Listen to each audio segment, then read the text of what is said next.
Already మొదలవుతాం. మీరు వింటూ ఉండండి, ఇబ్బంది ఉంది. శ్రీ గురుభ్యో నమః. శ్రీ మహాగణాధిపతయే నమః. శ్రీ గురుభ్యో నమః. శ్రీ మహాగణాధిపతయే నమః. శ్రీ మహాసరస్వత్యై నమః. శ్రీ పార్వతీ పరమేశ్వరాభ్యో నమః. శ్రీ సంతోషమాతాపరాదేవతాయ నమో నమః. భక్త బాంధవులందరికీ శుభోదయం. ఈరోజు కార్తీక మాసంలోని 8వ రోజు 8వ అధ్యాయంలోని శ్రీ హరినామ స్మరణ ధన్యోపాయం గురించి చర్చించుకుందాం. అలాగే అజామిలుని యొక్క కథ కూడా ఈరోజు చర్చించుకుందాం. ఈ అధ్యాయంలో భాగంగా నిన్న చెప్పుకున్నటువంటి 7వ అధ్యాయంలోని శివకేశవార్చన విధుల్లో యొక్క ఒక శ్లోకం మనం నిన్న చెప్పుకోవడం జరిగింది. నమ శివాభ్యాం నవయౌవనాభ్యాం పరస్పరాశ్లిష్ట వపుర్ధరాభ్యాం నాగేంద్ర కన్యా వృషకేతనాభ్యాం నమో నమ శంకర పార్వతీభ్యాం.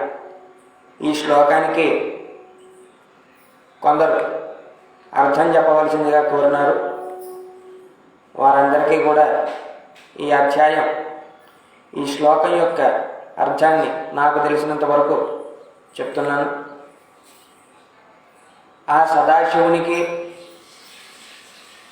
సదా యవ్వనంగా ఉండేటువంటి వాడికి, పరస్పరము భేదము లేనటువంటి వాడికి,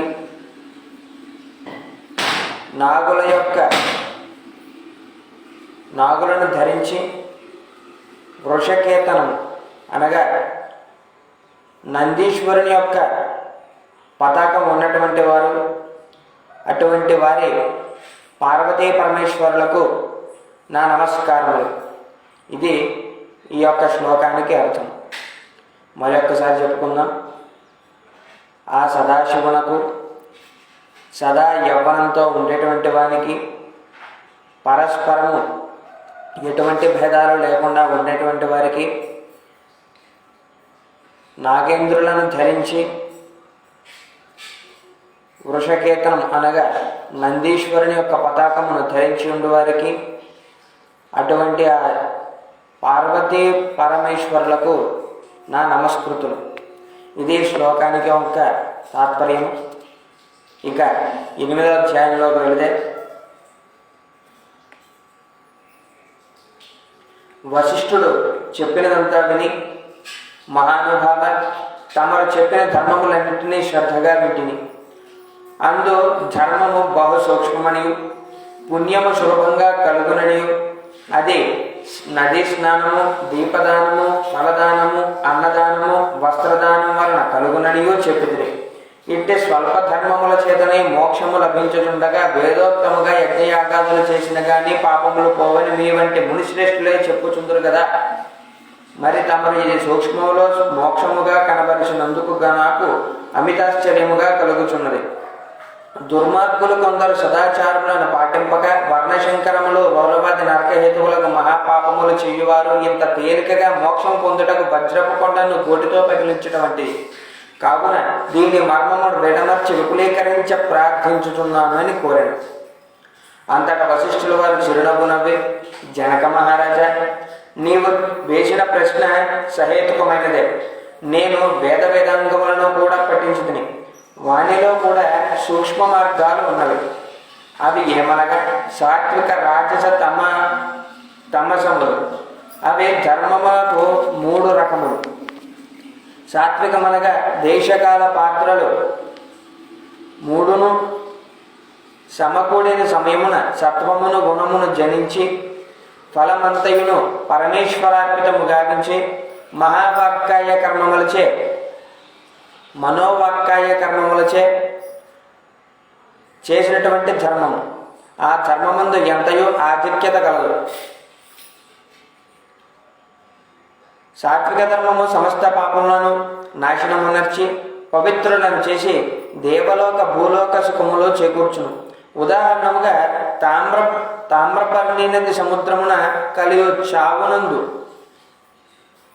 తావునందు స్వాతి కార్తెలో ముత్యపు చిప్పలో వర్షం బిందువు పడి దగదగ మెరిసి ముత్యముకు విధముగా సాత్వికత వహించి సాత్విక ధర్మం ఆచరించుచు గంగా యమున గోదావరి కృష్ణానదుల పుష్కరములు మొదలగు పుణ్యకార్యములందయు దేవాలయమునందు వేదములు పఠించి సదాచారుడే కుటుంబీకుడే బ్రాహ్మణునకు ఎంత స్వల్పదానము చేసినను లేక ఆ నదీ తీరమందున్న దేవాలయంలో జపతపాదు నరించినను విశేష బలము పొందగలరు.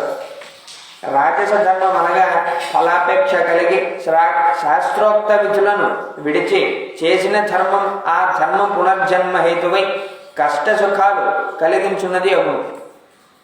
తామస ధర్మం అనగా శాస్త్రోక్త విధులను విడిచి దేశకాల పాత్రలు సమకూడని సమయమున డాంబికాచరణార్థం చేయు ధర్మం అధర్మ ఫలితము నీయదు. అనగా తామస ధర్మం శాస్త్రోక్త విధులను విడిచి అనగా శాస్త్రంలో ఏవైతే ధర్మాలు చెప్పి ఉన్నారో వాటిని సరిగా పాటించక దేశకాల పాత్రలు అనగా ఆ దేశం యందు కానీ ఆ కాలానికి తగ్గట్టుగా కానీ ప్రవర్తించిన వారికి సకల పాపములు డాంబికాచరణార్థం చేయు ధర్మం అనగా మనం గొప్పలు పోవడానికి ఎవడో మనకు ఏదో చేసేయాలని చెప్పేదానికి చేసేటువంటి ధర్మము అసలు ధర్మమే కాదట, అది ఫలించదట కూడా. అంటే ఈ తామసం ఒక రాక్షస ప్రవృత్తి కలదని మనం చెప్పుకోవచ్చు. దేశకాల పాత్రలు సమకూడినప్పుడు తెలిసి కానీ తెలియక కానీ ఏ స్వల్ప ధర్మం చేసినను గొప్ప ఫలితం ఇస్తుంది. అనగా పెద్ద కట్టెల గుట్ట చిన్న అగ్ని కణములతో భస్మమగునట్లు శ్రీమన్నారాయణుని నామము తెలిసి కానీ తెలియక కానీ ఉచ్చరించిన వారి సకల పాపములో పోయి ముక్తి నొందుదురు. దానికి ఒక ఇతిహాసము కలదు. ఆ ఇతిహాసమే అజామీరుని కథ. ఇది ఎంతోమంది వినాలనుకుంటే కదా. పూర్వకాలమందు కన్యాకుబ్జము నగరమున 4 వేదములు చదివిన ఒక విప్రుడు కలడు. అతని పేరు సత్యవ్రతుడు. అతనికి సకల సద్గుణ రాశియకు హేమవతి అను భార్య కలదు. ఆ దంపతులు అన్యోన్య ప్రేమ కలిగి అపూర్వ దంపతులని పేరు పొందినారు. వారికి చాలా కాలమునకు లేక ఒక కుమారుడు జన్మించను. వారు ఆ బాలుని అతి గారాభముగా పెంచుచు అజామీరుడని నామకరణం చేసినారు.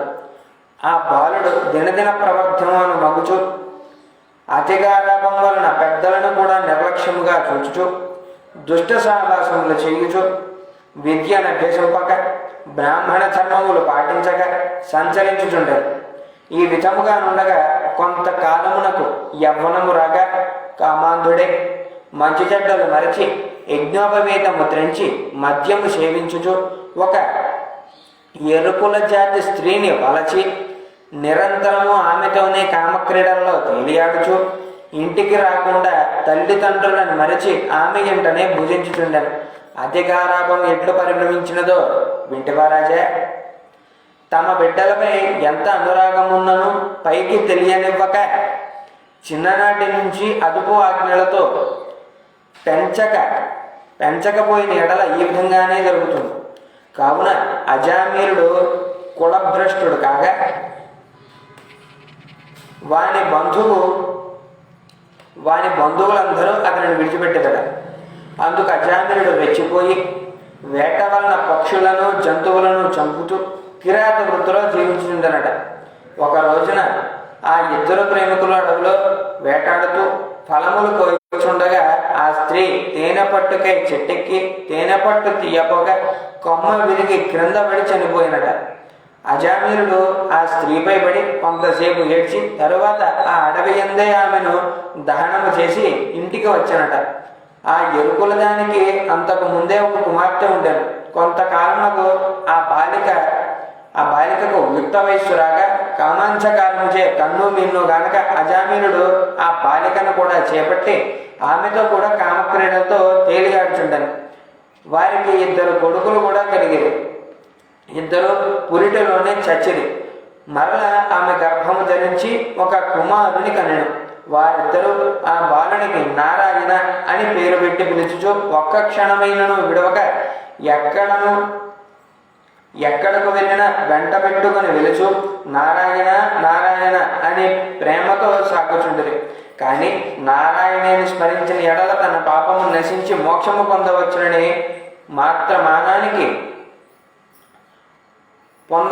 మాత్రం అతనికి తెలియకుండెను. ఇట్లు కొంతకాలం జరిగిన తర్వాత అజామిలునకు శరీర పటత్వము తగ్గి రోగగ్రస్తుడై మంచము బట్టి చావునకు సిద్ధపడి ఉండేను.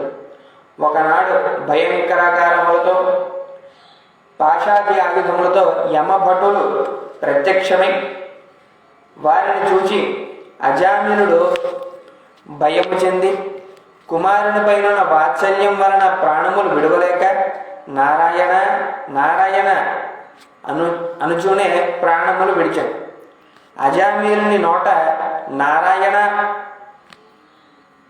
నారాయణ అని శబ్దము వినపడగానే యమభటులు గడగడ వణికిపోసాగట. అదే వేళకు దివ్యమంగళాకారులు శంఖ చక్ర గదాచారులకు శ్రీమన్నారాయణ దూతలు విమానములో అక్కడికి వచ్చి, ఓ యమభటులారా, వీడు మావాడు, మేము వీరిని వైకుంఠంలో తీసుకొని పోతున్నాం అని చెప్పి అజామీరుని విమానం ఎక్కించి తీసుకొని పోతుండగా యమదూతలు, అయ్యా మీరెవరు? వీడు అతి దుర్మార్గుడు, వీనిని నరకమందు తీసుకుపోవుటకు వచ్చితిమి కాన వానిని మాకు వదులుడని కోరగా విష్ణుదూతలు ఇట్లు చెప్పసాగిరట. ఇంతటితో స్కాంద పురాణంలోని వశిష్ఠుడు చెప్పినటువంటి కార్తీక మహాత్మ్యంలోని 8వ అధ్యాయము సమాప్తము. 8వ రోజు పారాయణ కూడా పూర్తయింది. రేపటికి 9వ అధ్యాయములోని విష్ణు పార్షద యమదూతల వివాదం, అంటే విష్ణుదూతలకు ఆ యమదూతలకు జరిగిన వివాదం గురించి చెప్పుకుందాం. భక్తులకు చిన్న గమనిక, అమ్మవారి యొక్క శ్రీ సంతోషిమాత అమ్మవారి యూట్యూబ్ ఛానల్ ఒకటి క్రియేట్ చేయడం జరిగింది. దీనిలో భాగంగా ఈ ఆలయంలో జరిగేటువంటి ప్రతి ఒక్క కార్యక్రమము కూడా తెలియపరచడం జరుగుతుంది.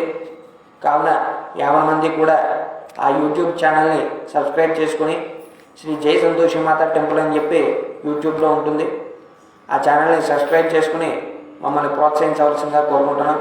శ్రీమాత్రే నమః. శ్రీ గురుభ్యో నమః. స్వస్తి.